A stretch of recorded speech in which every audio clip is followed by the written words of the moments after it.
Hello टेंथीज़। हम start करने जा रहे हैं आज आपका 10th का सीबीएसई का एनसीईआरटी का first chapter that is real numbers. और हर कंसेप्ट को, हर टॉपिक को बहुत माइन्यूट डिटेल्स में जाके सीखेंगे। हर क्वेश्चन जो भी एनसीईआरटी में मेंशन्ड है उसकी प्रैक्टिस करेंगे, उसका कंसेप्ट बताऊंगा, उसका तरीका बताऊंगा करने का, और कौन कौन से किस क्वेश्चन की पहचान कैसे करनी है, कब कौन सा तरीका अप्लाई करना है, सीबीएसई के लिए क्या इंपॉर्टेंट है, सीबीएसई के लिए क्या इंपॉर्टेंट नहीं है। Will try to cover each and everything in this course. और आज की जो ये वीडियो है इसके अंदर एक्सरसाइज नंबर 1.1 की इंट्रोडक्टरी वीडियो है। जो भी कंसेप्ट्स यूज़ होंगे हम वो डिस्कस करेंगे, then exercise, then second exercise का इंट्रोडक्टरी, देन सेकेंड एक्सरसाइज के questions and so on, and will continue our course like this. So आपका बिना टाइम वेस्ट करे स्टार्ट करते हैं। आपका 10th का फर्स्ट चैप्टर है रियल नंबर्स, राइट। अब रियल नंबर्स को 10th में जो पढ़ना है हमें, उससे पहले हमें थोड़ा सीखना पड़ेगा, थोड़े कंसेप्ट्स को रिवाइज करना पड़ेगा जो हमने क्लास 9th में पढ़ रखा है। आप लोग पढ़ के आए हो, 10th में पहुँचे हो तो ऑब्वियसली 9th का थोड़ा बहुत पढ़ के आए होगे, ज़्यादा नहीं तो थोड़ा बहुत पढ़ के आए होगे, ठीक है। तो उसको थोड़ा सा रिवाइज करते हैं। 9th का आपका फर्स्ट चैप्टर का नाम क्या था?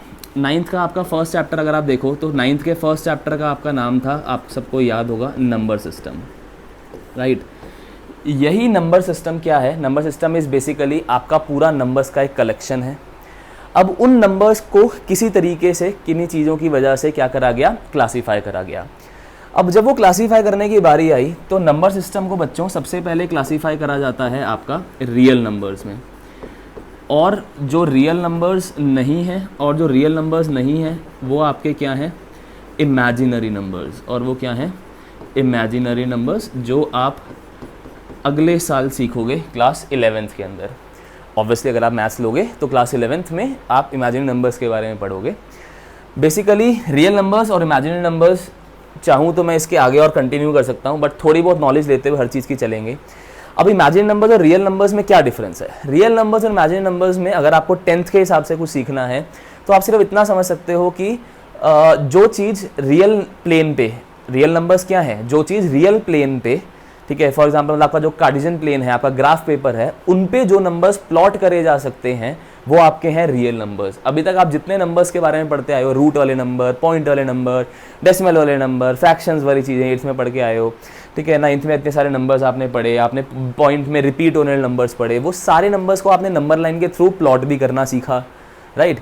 तो वो सारे नंबर्स आपके किस कैटेगरी में आते हैं? Real numbers. और जो वो नंबर्स जो कि रियल प्लेन पे प्लॉट नहीं करे जा सकते, ऑब्वियसली जो रियल प्लेन पे प्लॉट नहीं करे जा सकते वो कहाँ जाएंगे?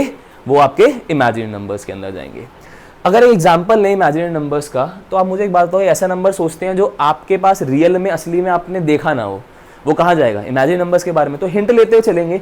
हम ऐसे नहीं पढ़ेंगे कि हाँ 10वीं पढ़ रहे हैं तो 10वीं का ही पढ़ेंगे, 11वीं पढ़ रहे हैं तो 11वीं का ही पढ़ेंगे। जो चीज़ जहाँ से कनेक्ट होगी उसकी थोड़ी बहुत नॉलेज लेते हुए चला करेंगे।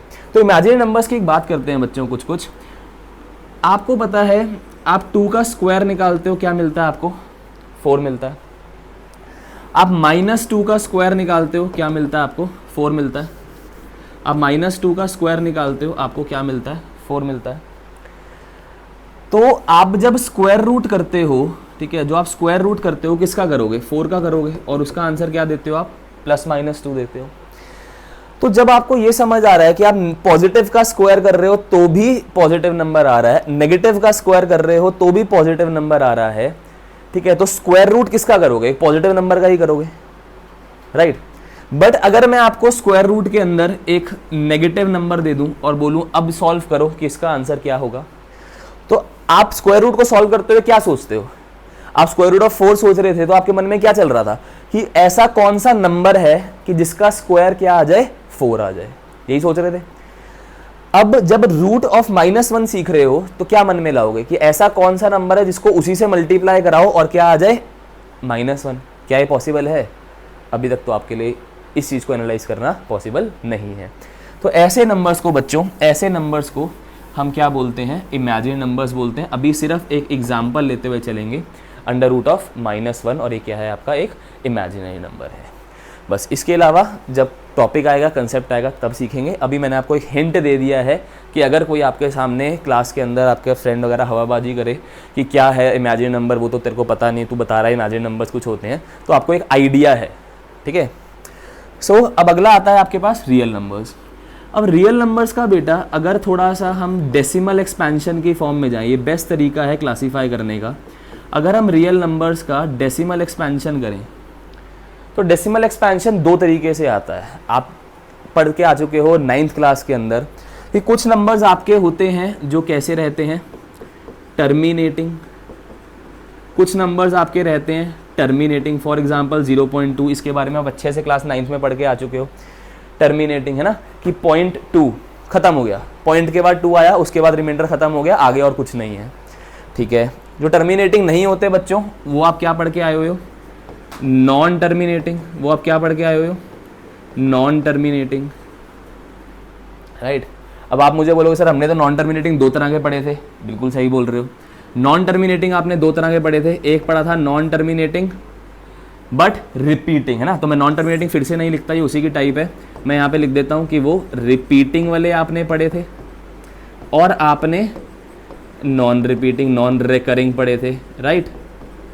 बिल्कुल बिल्कुल सही कह रहे हो, आपने सबने ऐसे ही पढ़ा होगा, सही आपके दिमाग में आ रहा है। अब इसको एनालाइज करते हैं कि हम ये किस बारे में बात कर रहे हैं। जो रियल नंबर्स हैं वो सबसे पहले कहाँ क्लासीफाई होते हैं, हम सबसे पहले येवली टाइप देखते हैं। जो आपकी येवली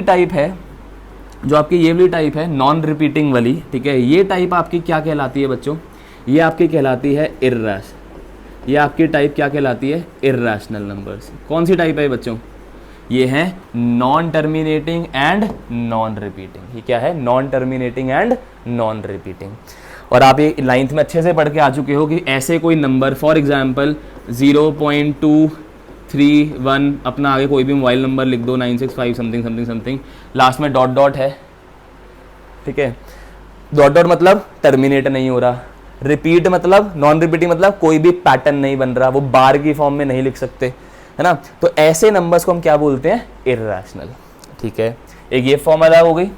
उसके बाद अगर हम देखें बच्चों, तो टर्मिनेटिंग और रिपीटिंग ये दोनों ही किसके फॉर्म होते हैं, ये रैशनल नंबर्स की फॉर्म होती हैं।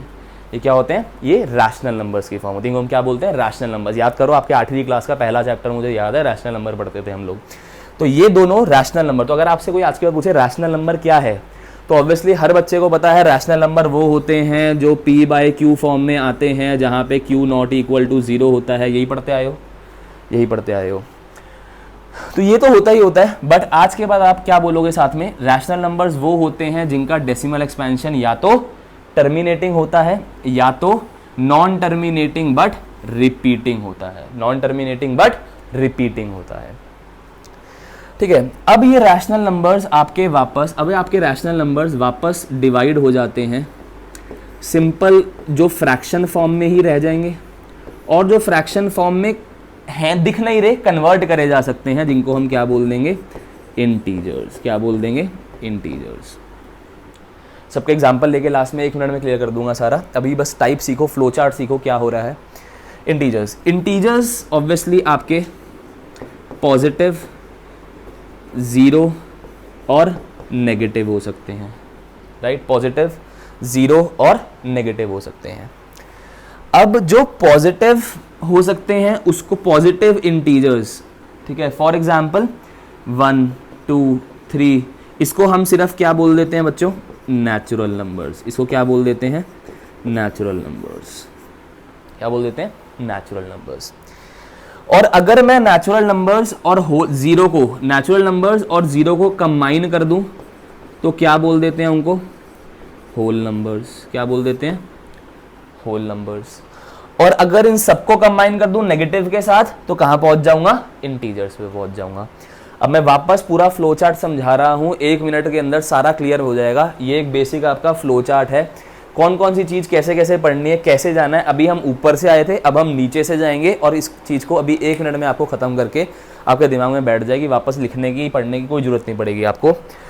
आप स्टार्ट हुए अपने पास ऐसे नंबर्स के जो कि काउंटिंग, आप सामने कोई चीज़ पढ़ी है आपके पास, आप उसको काउंट कर सकते हो, ठीक है, काउंटिंग नंबर्स। तो 1, 2, 3 एक चीज़ पढ़ी है, 2 चीज़ पढ़ी है, 3 चीज़ पढ़ी है, तो उनको क्या बोलेंगे, नेचुरल नंबर्स। उनको क्या बोलेंगे, नेचुरल नंबर्स। अगर आपके सामने कोई चीज़ नहीं पढ़ी, अगली कंडीशन क्या आती है, कोई भी चीज़ नहीं पढ़ी, तो क्या है हमारा बहुत ही खतरनाक नंबर, 0। अगर 0 को साथ में ऐड कर दिया नेचुरल नंबर के साथ में तो क्या मिलेगा, होल नंबर्स। ठीक है, अभी बात हो रही थी कुछ सामने दिख रहा है, अभी कुछ बात हो रही थी नहीं दिख रहा है, अब कुछ बात हो रही थी था लेके चला गया, नेगेटिव साइड पे चले गए हो। तो नेगेटिव नंबर्स को साथ में अगर मिला दोगे तो कहाँ पहुंच जाओगे, इंटीजर्स पे पहुंच जाओगे।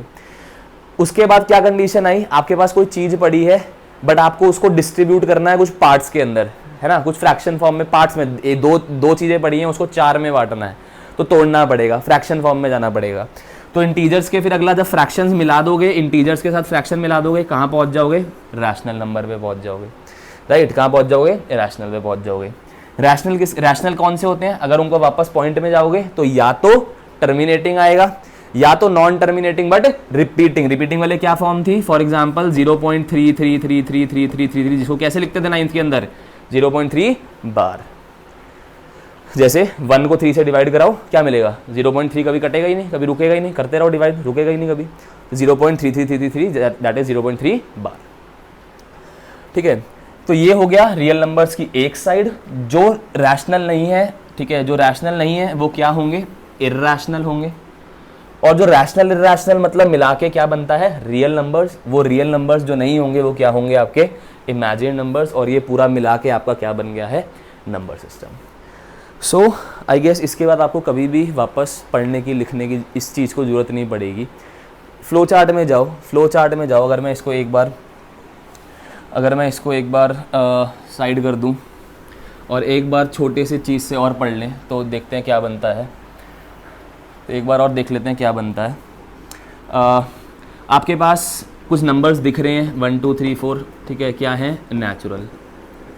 एक ज़ीरो ऐड करा और ये सारे तो चल ही रहे हैं, ज़ीरो और नेचुरल चल रहे हैं, कहाँ पहुँच गए, होल नंबर्स। कहाँ पहुँच गए, होल नंबर्स। ज़ीरो था, अब इसके नेगेटिव साइड पे चले गए, -1 -2 -3, ज़ीरो चल रहा है, 1 2 3, मतलब होल चल रहा है, नेगेटिव जोड़ दिया, कहाँ पहुँच गए, इंटीजर्स पे पहुँच गए। अभी तक फ्रैक्शन नहीं तोड़ा है, अब फ्रैक्शन साथ में ऐड कर दिए, मतलब 2/3 -2/3, नेगेटिव फ्रैक्शंस, पॉजिटिव फ्रैक्शंस, साथ में आपके इंटीजर्स चल रहे हैं। ठीक है, तो कहाँ पहुँच गए, रैशनल पहुँच गए। रैशनल कैसे होंगे, या तो टर्मिनेटिंग होंगे। रैशनल्स कैसे होंगे, या तो टर्मिनेटिंग या नॉन टर्मिनेटिंग बट रिपीटिंग। जो ये नहीं होंगे वो क्या होंगे, वो इर्रैशनल होंगे। जो ये नहीं होंगे वो क्या होंगे, वो इर्रैशनल होंगे। ठीक है, इन दोनों को मिला के क्या है हमारे, ये सारे के सारे ये रियल नंबर्स हैं जो हमने 10th में सीखना है, जिसके बारे में पढ़ना है। जो रियल नहीं है वो क्या है, इमेजिनरी हैं। और जो इमेजिनरी और रियल नंबर्स को मिला के हमारी 9th का first concept that is number system पूरा बन जाता है।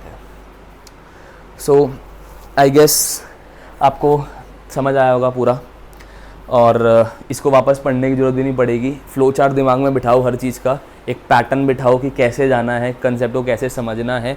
बार बार उसको रिवाइज करने की आपको ज़रूरत ही नहीं पड़ेगी, साथ साथ 2 बार बोल लो। अभी वीडियो पॉज करो, ये चीज़ एक बार फिर से बोलो and you are done with it, literally you are done with it, right. So ये हमारे पास एक बेसिक था। अब क्लास 10th के अंदर हमें क्या पढ़ना है। 10th के अंदर आपके पास एक फर्स्ट चीज़ आती है बच्चों, यूक्लिड्स थे हमारे। यूक्लिड्स ने 2 चीज़ें दी, एक है यूक्लिड्स डिवीजन लेमा, जो आपका फर्स्ट टॉपिक जो आपका क्लास 10th में स्कूल में स्टार्ट हुआ होगा इस चैप्टर का, वो है एक यूक्लिड्स डिवीजन, एक है आपके पास लेमा, एक है आपके पास एल्गोरिथम।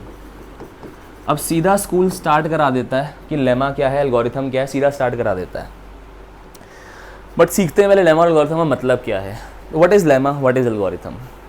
बहुत सीधी सी बात है, आप चाय बनाने गए, ठीक है, मुझे आती है थोड़ी बहुत तो मैं बता सकता हूँ। पतीला रखा, पानी डाला, ठीक है, अगर कुछ डालना है, अदरक उदरक डालनी है वो डाल लो, चाय पत्ती डाली, चीनी डाली, ठीक है, और आपका मेन ऑब्जेक्टिव क्या है, यू आर मेकिंग टी। अब मैं आपसे पूछूं कि आपने बीच में चीनी क्यों डाली, आप बोलोगे मीठापन देने के लिए।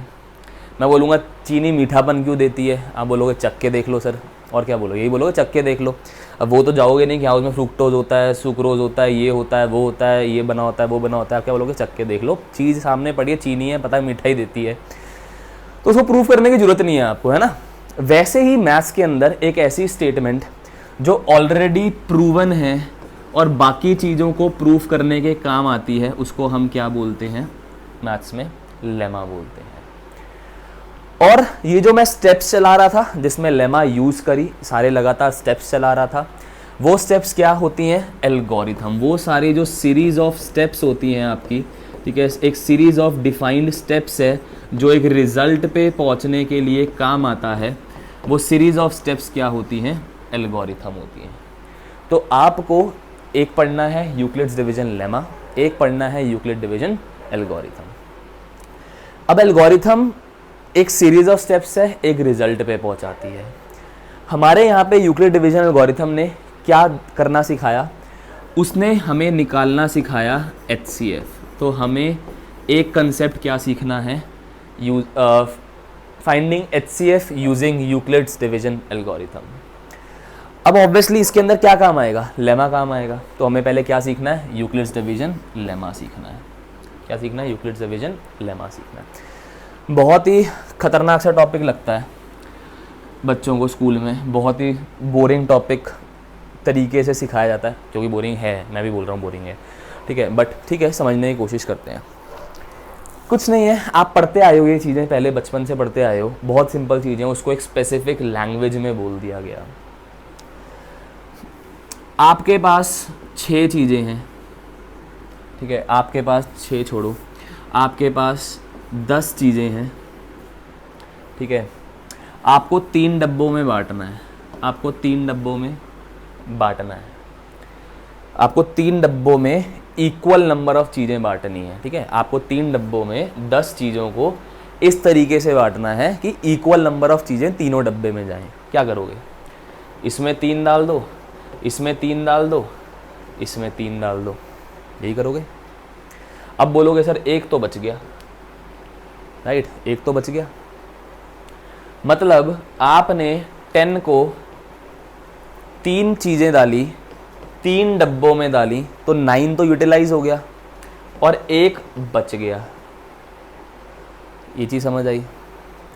इसी को आप बचपन में डिवीजन सीखते थे, 10 को 3 से डिवाइड कराया, 3 पे चला गया, 1 रिमाइंडर बच गया, यही सीखते थे। यही तो है, ये और क्या है? इसको क्या बोलते हो? ये आपको मेन बांटने वाली चीज़ है, ये आपका डिविडेंड, ये आपका डिवाइज़र, ये आपका क्वोशिएंट, ये आपका रिमाइंडर, यही होता था।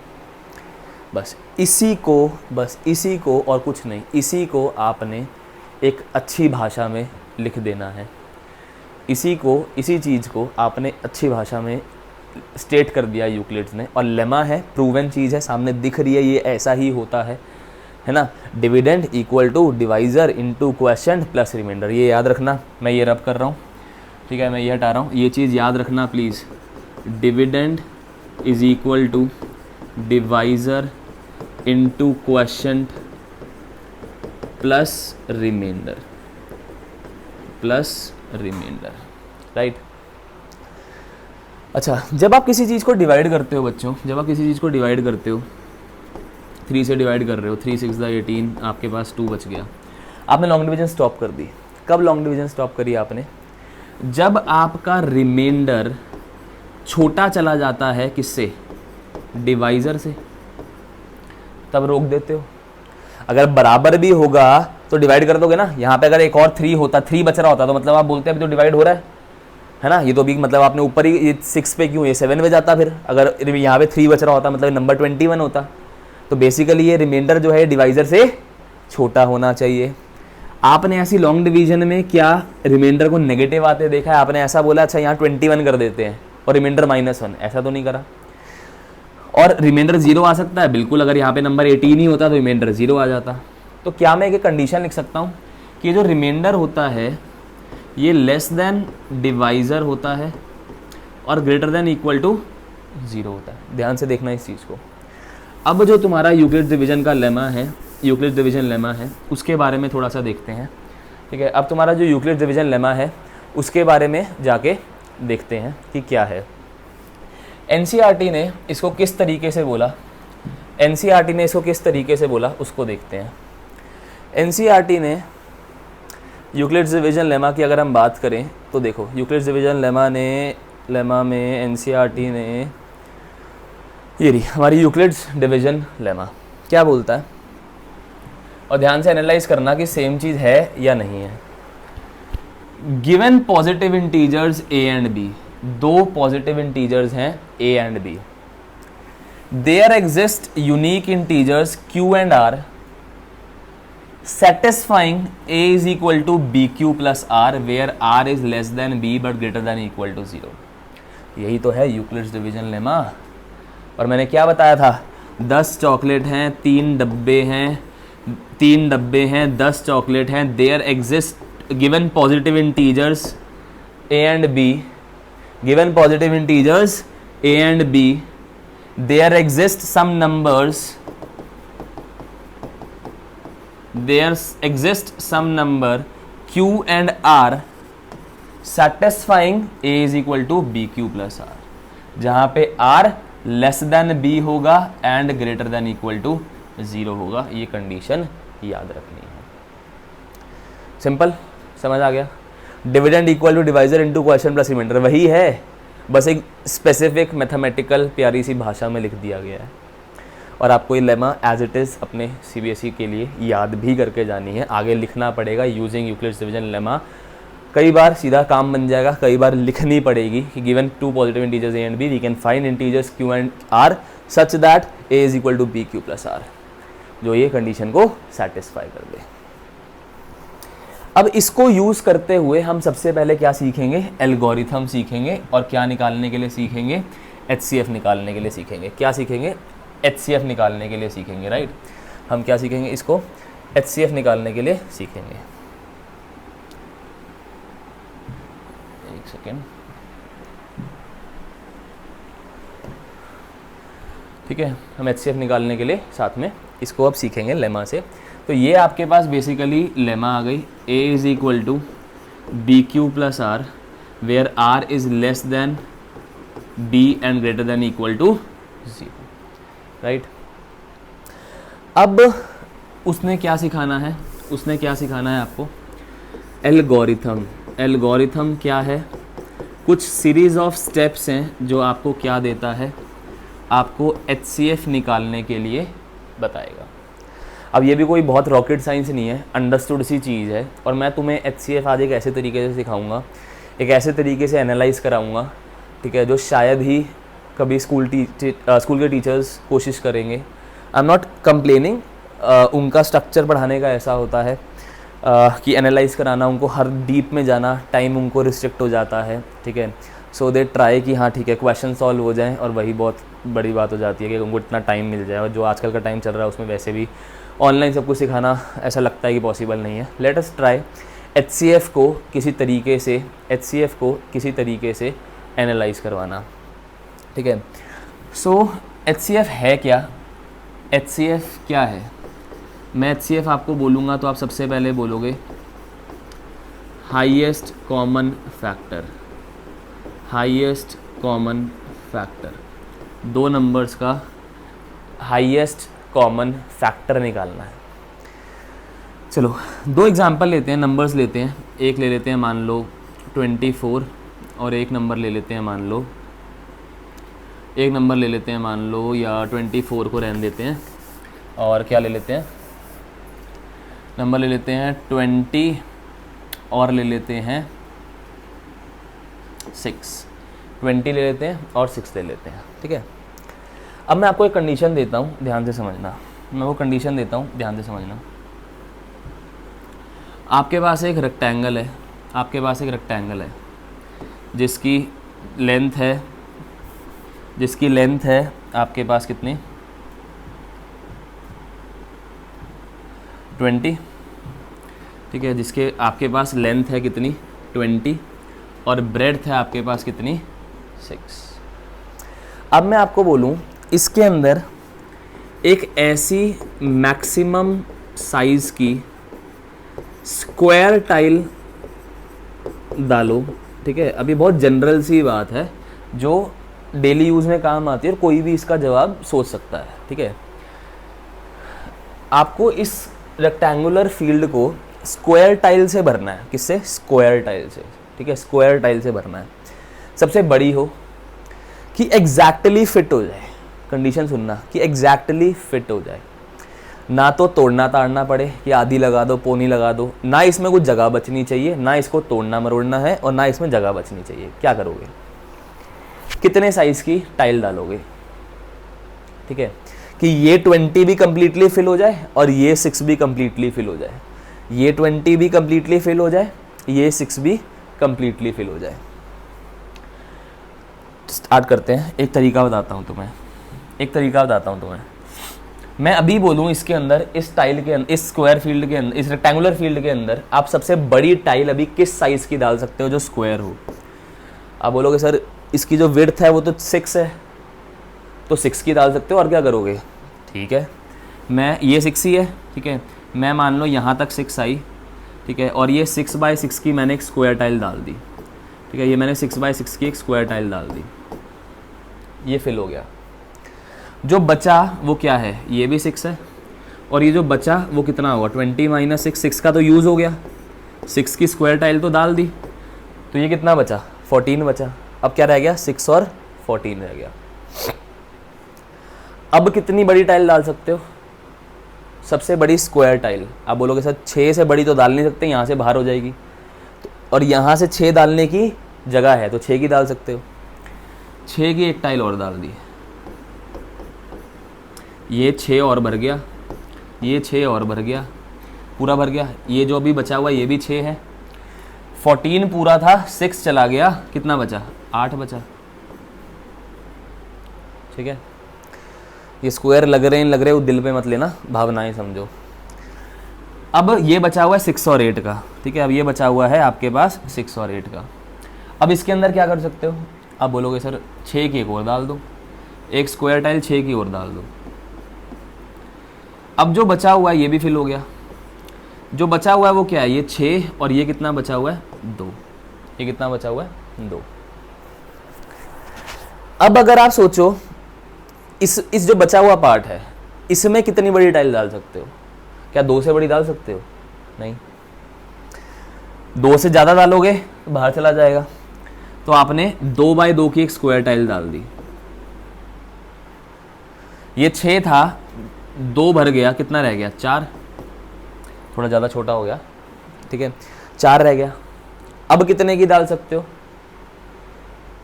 आपके पास ये 20 था, 20 में 6 गया, क्या बचा? 14। 14 में से आपने 6 और डाल दिया, ठीक है, क्या बचा? 8 बचा था। 8 में 6 और डाल दिया आपने, क्या करा? 2 आ गया। अब ये वापस 2 है, ये 4 बचा हुआ है, फिर कितनी डाल सकते हो? फिर 2 की डाल सकते हो। ये 2x2 की और डाल दी, तो ये पूरा 4 था, 2 की टाइल ये भर गई, 2 की टाइल एक ये भर गई, तो ये जो बची ये भी कितनी बची? 2 ही बची। ये भी कितनी बची? 2 ही बची। और ये जो बची थी ये भी कितनी थी? 2। तो एक स्क्वायर टाइल और आ गई 2x2 की। आखिरी टाइल क्या भरी है?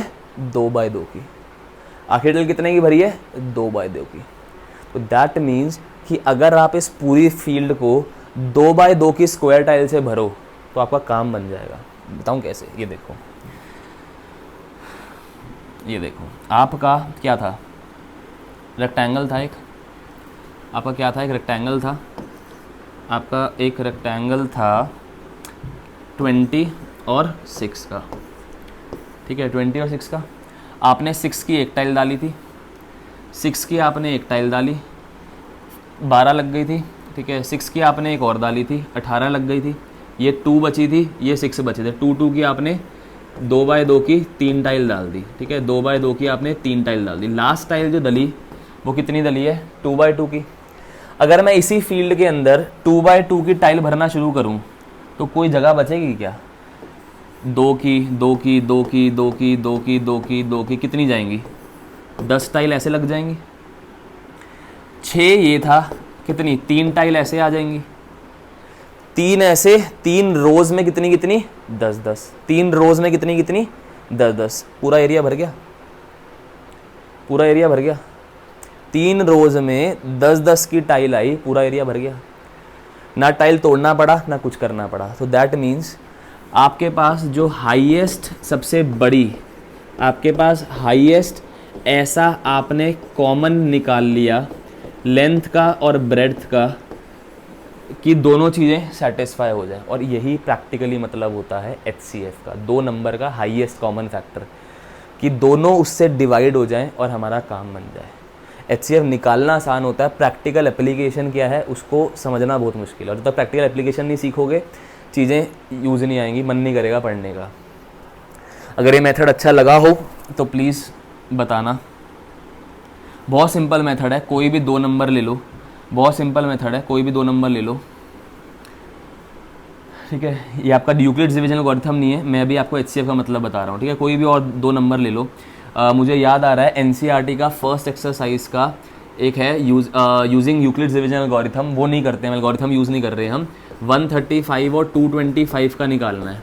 ये 225 मान लो, ये 135 मान लो। सबसे बड़ी टाइल अभी क्या लगा सकते हो, 135 की, ठीक है। 135 की टाइल लगा सकते हो। कितने का बच गया ये आपका, ये 90 बच जाएगा। 135 यूज़ हो गया, कितना बच जाएगा 90। अब 90 और 135 बचा हुआ है, कितना लगाओगे, 90 का तो लगाओगे, है ना। ये 90 बचा हुआ है, ये 135 बचा हुआ है, ठीक है। 225 था, 135 यूज़ हो गया, और कितना बचा आपका, ये बचा था आपका 90 और ये बचा था 135, ठीक है। तो आपने 90 की जब टाइल लगाई तो कैसे लगाओगे, 90 की जब टाइल लगाई तो कैसे लगाओगे, देखो। अब इसके अंदर ऐसे ना लगाने के बजाय 225 था ये, 135 की एक स्क्वायर टाइल लग गई, ये पूरा भर गया, ये 135 भर गया, ये बचा हुआ है 90, ये बचा हुआ है 135। तो आपने 90 की टाइल लगा दी, ये 90/90 की आपने एक टाइल लगा दी, ठीक है। तो ये 135 में से 90 तो भर गया, कितना बच गया 45। अब ये 45 है, ये 90 है, क्या करोगे, एक 45 की टाइल लगा दोगे, है ना। ये 90 था, 45 की टाइल लगा दोगे, 45/45 की। बचा क्या, ये भी 45/45 बच गया, तो आखिरी टाइल कितनी गई है 45/45। HCF कितना हो गया, HCF कितना हो गया 45। याद रखना आंसर, जब 10th के कंसेप्ट से सीखेंगे, जब 10th के कंसेप्ट से सीखेंगे तब इसी आंसर्स मैच कराऊंगा तुम्हें, ठीक है। तो ये HCF का एक प्रैक्टिकल एप्लीकेशन और एक बहुत बढ़िया तरीका निकालने का, 1 मिनट में इस तरीके से निकाला जाता है। जो लास्ट टाइल लगती है वो HCF कहलाता है, ओके। अब आती है एल्गोरिथम की बारी, अब आती है एल्गोरिथम की बारी। यूक्लिड्स डिवीजन एल्गोरिथम से HCF कैसे निकालना है।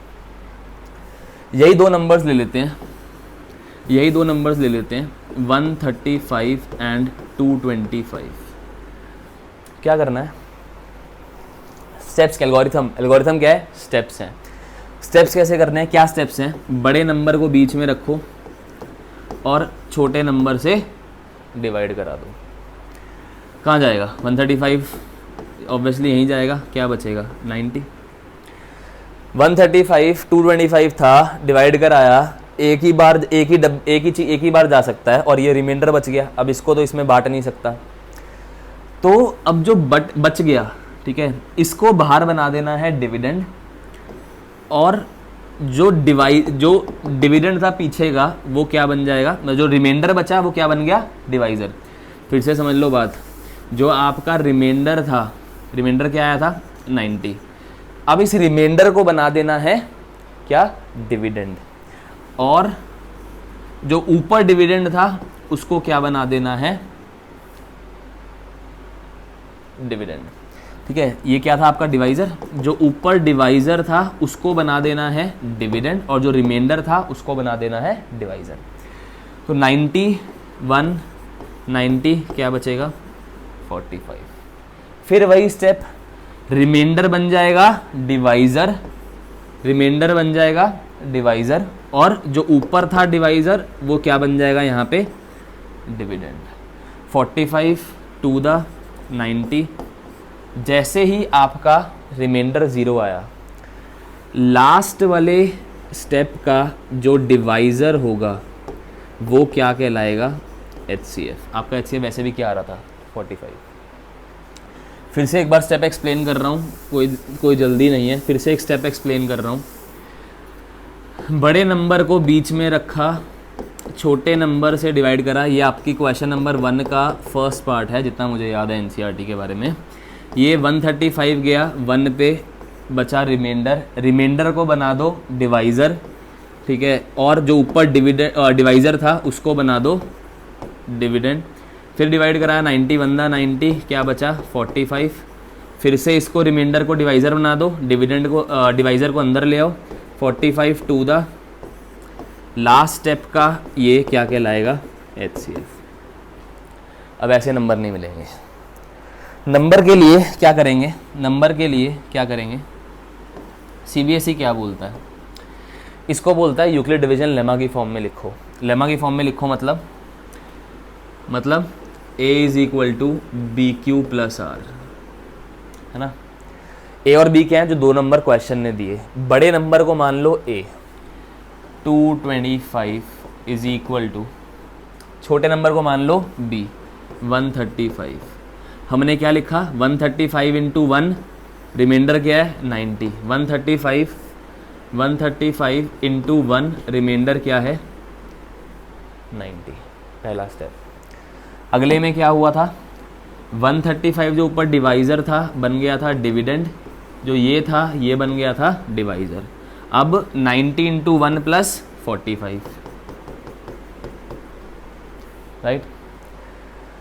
अब फिर से 90 यहाँ, 45 इंटू 2 प्लस 0, लास्ट स्टेप का जो डिवाइज़र है वो आएगा HCF। इस पे नंबर मिलेंगे, ना कि इस पे।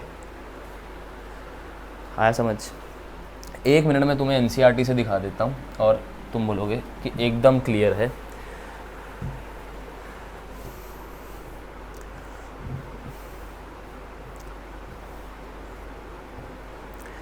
Use Euclid's division algorithm to find HCF of this and this. बड़े नंबर को रखा बाहर A इज इक्वल टू, छोटे नंबर को रखा B इनटू एक नंबर ढूंढ लिया, वही आप डिवाइड कराओगे। आप जब डिवाइड कराओगे तो ऑब्वियसली आपके पास यही आएगा।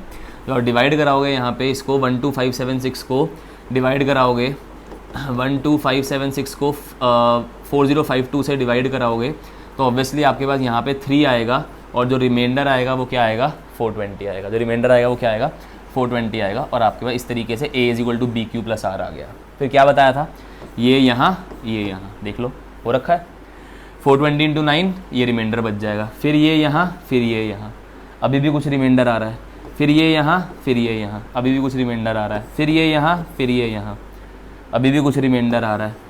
ये यहाँ, अभी भी कुछ रिमाइंडर आ रहा है। अगला स्टेप क्या रहा होगा, 24, ये आएगा 4 इंटू 6 प्लस 0, रिमाइंडर आ गया 0। लास्ट स्टेप का डिवाइज़र क्या कहलाएगा HCF। तो ये आपके पास एल्गोरिथम है टू फाइंड HCF। और आपके NCERT का हम सारे ईच एंड एवरी क्वेश्चन करेंगे।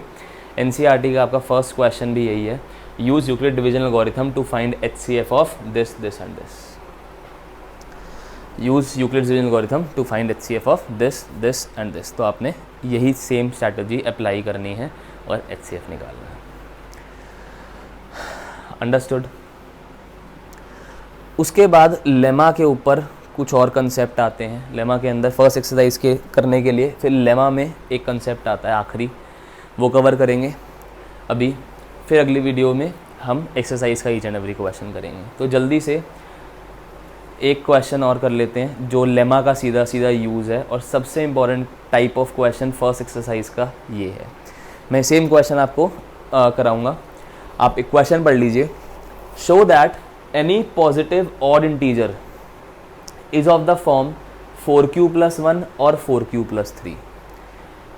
कोई भी पॉजिटिव ऑड इंटीजर को लिखा जा सकता है 4 इंटू समथिंग प्लस 1 या 4 इंटू समथिंग प्लस 3। क्वेश्चन का मतलब समझो और क्यों पढ़ रहे हो उसको देखो। क्वेश्चन है show that any positive odd integer can be written of the form 4q plus 1 और 4q प्लस 3। ये क्वेश्चन है। कोई भी एक पॉजिटिव ऑड इंटीजर लो, पॉजिटिव ऑड इंटीजर, एग्जाम्पल 21 ले लो। क्या लिख सकते हो, 4 इंटू 5 प्लस 1, कोई भी ले लो, ऑड ले लो, अगला ले लो 23, 4 इंटू 5 प्लस 3, उसके अगला ले लो ऑड नंबर क्या 25, 4 इंटू 6 प्लस 1, उसके अगला ले लो 27, 4 इंटू 6 प्लस 3। कोई भी ऑड नंबर को 4 इंटू समथिंग प्लस 1 या प्लस 3 की फॉर्म में लिखा जा सकता है। 90% बच्चे इस क्वेश्चन के पीछे का लॉजिक नहीं समझते कि क्या करने जा रहे हो। क्या करने जा रहे हो आप? हर पॉजिटिव ऑड इंटीजर को प्रूफ करने जा रहे हो कि उसको लिखा जा सकता है इस फॉर्म में या इस फॉर्म में, ठीक है। तो ऐसे क्वेश्चंस को कैसे प्रूफ करना है, ऐसे क्वेश्चंस को कैसे प्रूफ करना है by using Euclid division lemma, थोड़ा सा कॉम्प्लिकेटेड है। सबसे पहले ये फर्स्ट टाइप है ऑड इवन वाली टाइप याद रखना। फर्स्ट टाइम जो हम कर रहे हैं ऑड इवन है एक्सरसाइज में, फिर दूसरे दो क्वेश्चन है। लेट ए बी एनी, ये लास्ट कंसेप्ट है इस एक्सरसाइज का, पॉजिटिव इंटीजर। अभी ऑड नहीं लिया, वो तो हमें प्रूफ करना है। Let a be any positive integer and b is equal to, अब बच्चे b हमें क्या लेना है? b आपने एज्यूम करना है। किसके बेस पे एज्यूम करना है? जिस फॉर्म में प्रूफ करना है। किस फॉर्म में प्रूफ करना है? 4 इंटू समथिंग। b क्या है? डिवाइजर है ना। b क्या होता है आपका? Divisor. 4 into something, 4 into something, right, 4 into something, 4 into, इस तरीके से लेना है।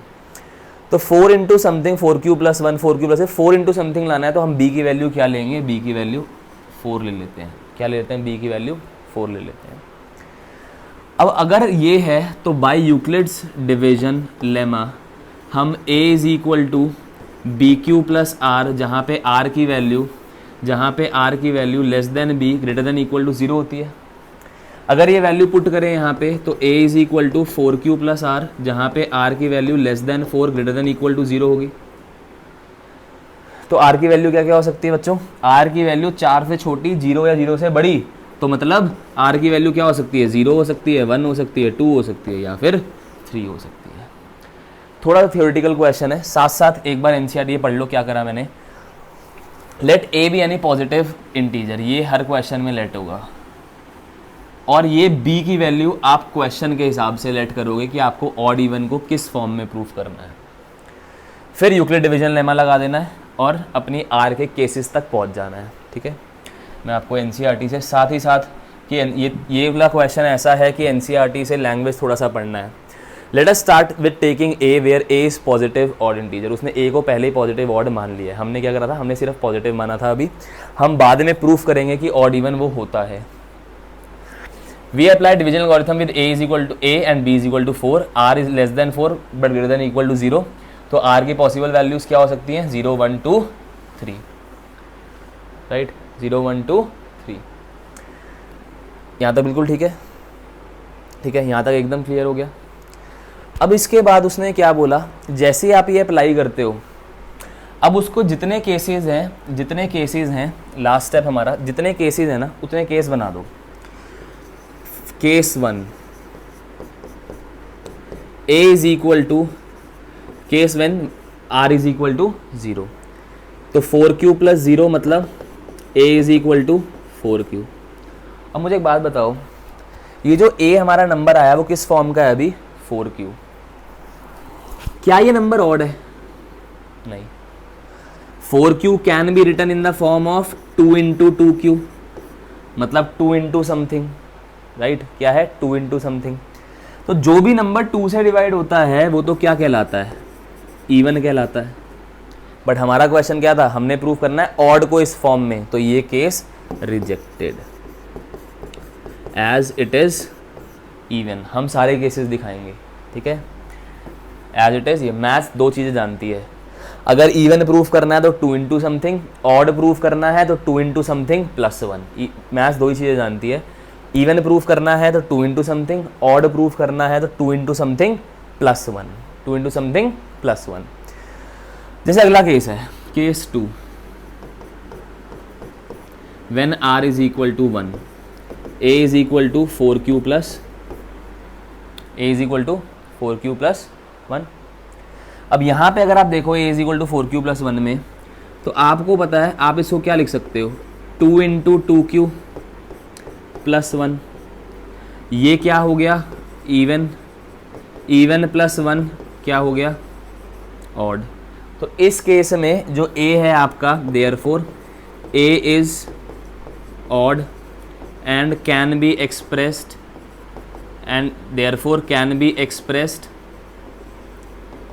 in the form of 4q plus, यही तो करना था। इवन को रिजेक्ट, ऑड बोला था, ऑड को प्रूफ कर देना कि हाँ जब इस फॉर्म का होगा तो वो ऑड आ रहा है, therefore A is odd and can be express in the form of 4q plus 1। ऐसे ही जब आपका बाकी के, ये नहीं छोड़ देना है, बाकी के केसेस भी बनाने हैं। Case 3, r is equal to 2, a is equal to 4q plus 2, पूरे से 2 कॉमन निकाल सकते हो, है ना। तो 2 इंटू समथिंग आ गया, 2 इंटू समथिंग आ गया, तो मतलब ये नंबर कैसा होगा, इवन। क्या कर दोगे, रिजेक्ट कर दोगे। क्या कर दोगे, रिजेक्ट कर दोगे। ठीक है, वीडियो पॉज करके प्लीज़ नोट डाउन करते जाना। मैं इसको हटा रहा हूँ, मैं इसको हटा रहा हूँ, इस वाले स्टेप को। ठीक है, इस वाले केस को हटा रहा हूँ।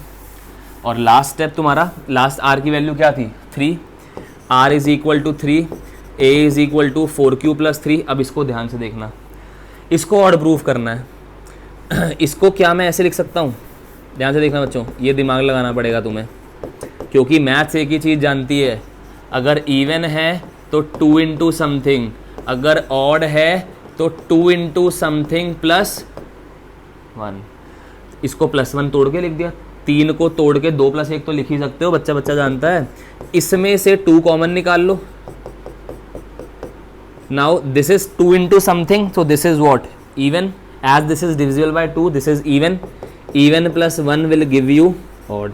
सो in this case a is odd and can be expressed in the form of 4q plus 3. So 4q plus 1 and 4q plus 3 even है और आप उसको इस फॉर्म, ऑड है और आपको इस फॉर्म में लिख सकते हो। एनसीईआरटी बिल्कुल भी एक्सप्लेन नहीं करती, आप वीडियो पॉज करके इसको लिख सकते हो आराम से। एनसीईआरटी बिल्कुल भी एक्सप्लेन नहीं करती, हम each and every question explain करेंगे, क्वेश्चन का भी। और अगर आप यहाँ पे देखो उसने क्या लिखा है, that is a can be 4q, 4q plus 1, 4q plus 2, 4q plus 3 where q is the question. However since a is odd, तो 4q और 4q2 नहीं हो सकता। क्यों, क्योंकि ये इवन है, हमने भी तो वही प्रूफ करा था, उसको और अच्छे से खोल के दिखा दिया था, उसने वही लिखा है, since they both are divisible by 2, so any odd integer can be of the form 4q plus 1 and 4q plus 3। तो this sums up your concept part for exercise number 1। इसी को यूज़ करते हुए हम बाकी एग्जाम्पल और exercise के बाकी क्वेश्चन नेक्स्ट वीडियो में सॉल्व करेंगे। सो स्टे ट्यून्ड और प्लीज़ चैनल को सब्सक्राइब करिए ताकि आप आगे की वीडियोस भी उसको देख सकें। So will meet in the next video, till then bye bye.